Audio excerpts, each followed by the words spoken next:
Tired of watching your paycheck vanish? What if I told you that $1,000 a month could actually buy you freedom and a better life? In this video, I'm going to walk you through 7 incredible places where you can live comfortably even in 2025 without draining your bank account. Some of these spots are stunning, some are unexpected. All of them prove one thing: you don't need to be rich to live well. 1. Romania, the hidden gem of Eastern Europe. Let's start with Romania. Not a country that pops up on many people's radar, but wow, it should. You've got charming medieval towns, castles that look like they're straight out of a fairy tale, and a cost of living that's super low compared to Western Europe. Even if you skip the capital, Bucharest, and head to cities like Brașov or Cluj, you'll find rent in the range of $350 to $500 a month. That's for a whole apartment. Phone plans? Around $20 a month. Groceries? You can get by on $150 to $200. And the food? Oh man. If you like hearty meals with meat, salt, and butter, you're in for a treat.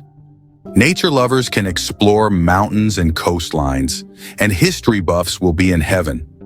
Plus, a decent portion of the younger generation speaks English, so getting around isn't too hard.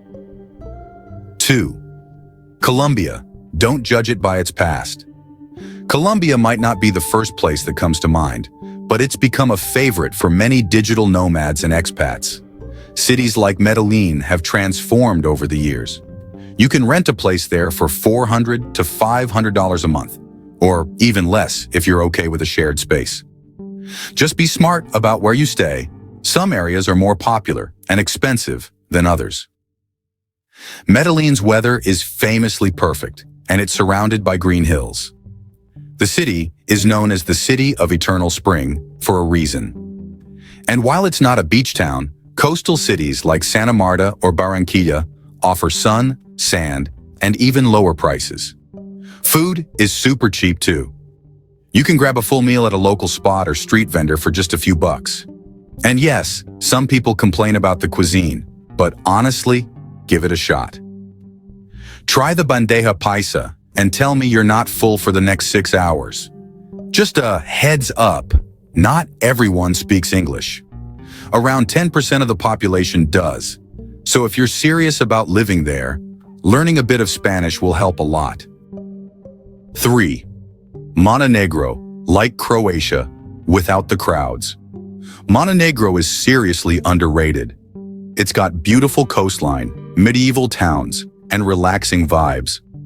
I stayed in a coastal town near the Bay of Kotor, and it felt like discovering a secret European escape. Think of Croatia, but quieter and cheaper.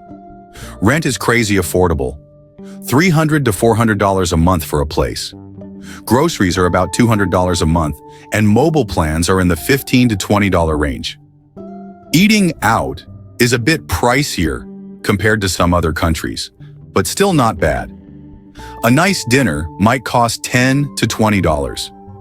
There's also a digital nomad permit, and the Wi-Fi in most places is solid, so working remotely is no problem. Also, English is fairly common, especially among young people and those working in tourism. Thailand has been a go-to spot for travelers, expats, and nomads for years, and honestly, for good reason. Whether you're into temples, beaches, street food, or nightlife, Thailand has something for everyone. Cities like Chiang Mai are perfect if you're looking for a calm, affordable base to work from. If beaches are your thing, Phuket is the place to be. And for that big city energy, Bangkok has you covered. Apartments? You can find one for around $400 to $500 per month, sometimes even less. Groceries and food are super cheap, like really cheap. People practically live off 7-Eleven meals there, and surprisingly, they're way better than what we're used to in the West. You can grab a full meal from a street vendor for $2 to $3. I mean, I used to eat out every single day. Appetizer, main course, drink, all for about $6 total. Now the one downside? Getting around. Traffic can be a mess, and let's be honest, riding a scooter isn't for everyone. But there's Grab, which is like the local version of Uber, and it's pretty affordable. Social life? Super easy. You'll meet people from all over the world. Locals, though? A bit tougher because of the language barrier. Only about 27% of people speak English, and usually just a little. Ecuador is one of those countries that honestly doesn't get enough love. You can live comfortably in cities like Quito or Cuenca for about $300 to $400 a month in rent. Whether you're into hiking through the Andes or just relaxing by the beach, this country really has it all. And it's becoming more and more popular with digital nomads too. They've even got a visa that lets you stay for up to 2 years if you're working remotely. Groceries are cheap, the internet's decent, and you've got the option of both mountain and coastal living. Safety? Well, it's okay if you're smart and stay aware, just like anywhere else, right? But here's the thing. English isn't widely spoken. Only around 3% of people speak it fluently. So yeah, brushing up on your Spanish is definitely going to make your life a whole lot easier. Vietnam is one of the best value countries out there, especially for remote workers. In Hanoi, Da Nang, or Ho Chi Minh City, you can find a solid one-bedroom apartment for somewhere between $250 and $400 a month. Add in meals from street vendors or cozy local spots for just $1 to $3. And, well, you're living the dream without breaking the bank. Groceries are cheap too, but honestly, with food that affordable outside, you might not even cook much. It's a very nomad-friendly country. The younger crowd, especially those in the cities, often speak some English, way more than you might expect. And let's not forget the culture, the scenery, the hustle and bustle of the night markets. It's an exciting place to be.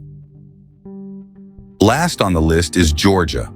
Not the US state, but the country tucked between Europe and Asia. The capital city, Tbilisi, is becoming a bit of a hotspot for digital nomads. Rents are creeping up in popular neighborhoods, but you can still find places for under $500 if you look outside the busy areas. Other towns like Batumi offer cheaper living, and the vibe is just as good, relaxed, full of culture, and very welcoming. They used to offer a digital nomad visa, but even now, people from around 95 countries can stay visa-free for up to a year. That's a huge plus. Georgia is also known for its unique food, beautiful hiking trails, and friendly locals. And, yep, it's generally safe. These places are still worth a look, but they're likely more in the $1,500 to $2,000 range. Mexico. Vibrant, colorful, and amazing food. But unless you're far from touristy areas, $1,000 might not cut it anymore. Greece, especially places like Crete, are stunning, but again, costs are creeping up. Indonesia. Bali is beautiful, but it's also busy and getting pricey. Portugal. Great lifestyle, but Lisbon's becoming a bit too expensive for this budget. Living on $1,000 a month is totally possible, but here's the thing. It depends on how you live. Stick to local SIM cards, eat where the locals eat, shop at local markets, and avoid only staying in touristy neighborhoods or fancy Airbnb. That's how you really stretch your budget. Try to be respectful too. A lot of locals in popular cities are feeling the pressure from the wave of remote workers and expats moving in. If you go somewhere, be a good guest. And that's it. 7 plus a few bonus countries where you can live well without spending a fortune. If any of these places sound interesting to you, dig a little deeper. You might just find your next home.